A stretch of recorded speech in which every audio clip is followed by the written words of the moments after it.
আল আকসা মসজিদ মুসলিমদের তৃতীয় পবিত্র স্থান এবং এটি জেরুজালেমের পুরনো শহরে অবস্থিত।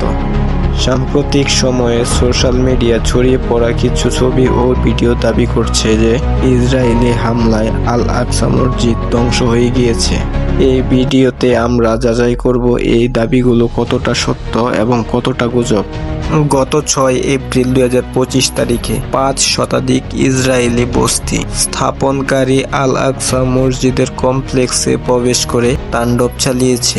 এই ঘটনায় ইসরায়েলি পুলিশ তাদের সহায়তা করেছে এবং মুসল্লিদের বাধা দেওয়া হয়েছে। ফিলিস্তিনের আওকাফ ও ধর্ম বিষয়ক মন্ত্রণালয়ের তথ্য অনুযায়ী 2025 সালের প্রথম প্রান্তিকে 13,064 জন ইহুদি বস্তি স্থাপনকারী মসজিদের কমপ্লেক্সে অবৈধভাবে প্রবেশ করেছে।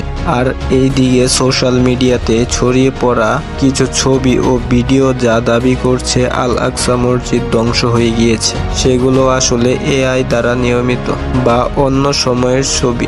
বাংলাদেশি কিছু নাগরিক যারা বর্তমানে আল আকসা মসজিদে অবস্থান করেছেন তারা ফেসবুকে ছবি ও ভিডিও প্রকাশ করেছেন, নিশ্চিত করেছেন যে মসজিদের কোনো ধরনের ক্ষতি হয়নি। এইগুলো কিছু লোক ভিউজের জন্য তাদের ইউটিউবে বা ফেসবুকে পোস্ট করছে যে আল আকসা মসজিদ ধ্বংস হয়ে গিয়েছে।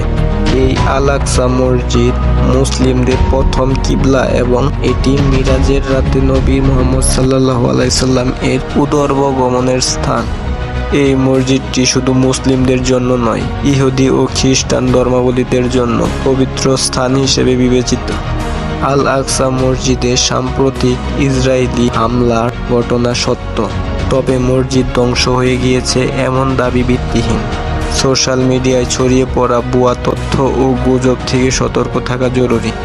আন্তর্জাতিক সম্প্রদায়ের উচিত এই পবিত্র স্থান মর্যাদা রক্ষা করা এবং সেখানে শান্তি প্রতিষ্ঠা নিশ্চিত করা। যারা এই পর্যন্ত ভিডিওটা দেখেছো তারা সবাই ভিডিওটা বেশি বেশি শেয়ার করো আর সবাইকে এই গুজব সম্পর্কে জানার সুযোগ করে দাও।